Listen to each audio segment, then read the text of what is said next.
ஒரு senior journalist Bala வந்து ஒரு சர்வதேச கைக்கூலி அப்படின்ற மாதிரி சொல்லியிருக்காங்க மேம். எனக்கு முதல்ல ஒன்று புரியல. இப்போ நீங்க என்ன உட்கார வச்சு இந்த கேள்வி கேட்குறீங்க. ஏன்னா எனக்கு பாலாவை பர்சனலாக தெரியும், நான் ஒர்க் பண்ணியிருக்கேன். என்ன கேட்குறது நியாயம். இந்த சோ கால்டு சீனியர் ஜேர்னலிஸ்ட்னு இப்போ நிறைய பேர் பண்றாங்க.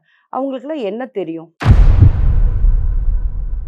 எனக்கு ரொம்ப ஆசை அவங்களெல்லாம் நான் கூப்பிட்டு இன்டர்வியூ எடுக்கணும். சார் எப்படி தெரிஞ்சதுன்னு நீங்கள் கொஞ்சம் சொல்லுங்கன்னு நம்ம கேட்டு தெரிஞ்சுக்கலாம்ல. நீ போய் பணம் கொடுக்குற இடம்லாம் நீ வீடியோ எடுக்கிறன்றீங்களே, அறிவு கட்ட முண்டங்களே. இந்த இது நானே சொன்னேன். எனக்கு புரியல. அவன் அவன் நல்லது செய்கிறான்.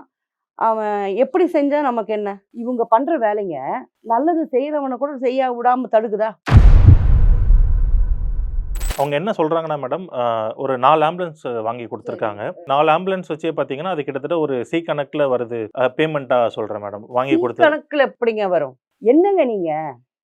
அவங்க பேசலாம் ஜாஃபர். அவங்க வந்து வயசாயிடுச்சு அவங்க பேசுறவங்களுக்கெல்லாம். ரொம்ப வயசாகி தொப்பி போட்டுக்கின்னு மூச்சு வாங்கிக்கின்னு அவங்க பேச தெரியாம என்ன பேசுறதுன்னு தெரியாம பேசிட்டு இருக்காங்க. நீங்க பேசலாமா? அவருக்கு பாலா மேல எவ்வளவு ஏன் ஒரு ஒரு வன்மம்னா அதுதாங்க நான் சொன்னேன்.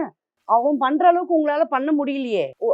அவன் உழைக்கிற மாதிரி நீங்க உழைக்கலையே. அவன் குடுக்குற மாதிரி நீங்க குடுக்கலையே. நீங்க வாங்குறீங்கல்ல. வந்து இப்போ நான் பேசுறேன். நான் பேசும்போது நான் அவங்ககிட்டே கன்வே பண்றேன். ஃபோன் போட்டு கொடுங்க. நான் வந்து இப்போ வந்து ஒரு இதுல இருக்கேன். இவங்கெல்லாம் உன்னை ஸ்கேமர்னு சொன்னா அப்ப நீ ராபின்ஹுட்னு நான் சொல்லுவேன். உன்னை நேர்ல நீ எப்படி இருப்பேன்னு கூட தெரியாதவங்க எல்லாம் உன்னை பத்தி பேசுறாங்க. நான் அதுதான் இங்க எக்ஸ்பிளைன் பண்ணிட்டு இருக்கேன். அதுதான் என்ன செய்யுமா நம்ம சொல்றது. 98% மக்களுக்கு நம்ம யாரும் தெரியும். அந்த 2% பேர் வந்து எதுக்கு அதை பேசுறாங்க.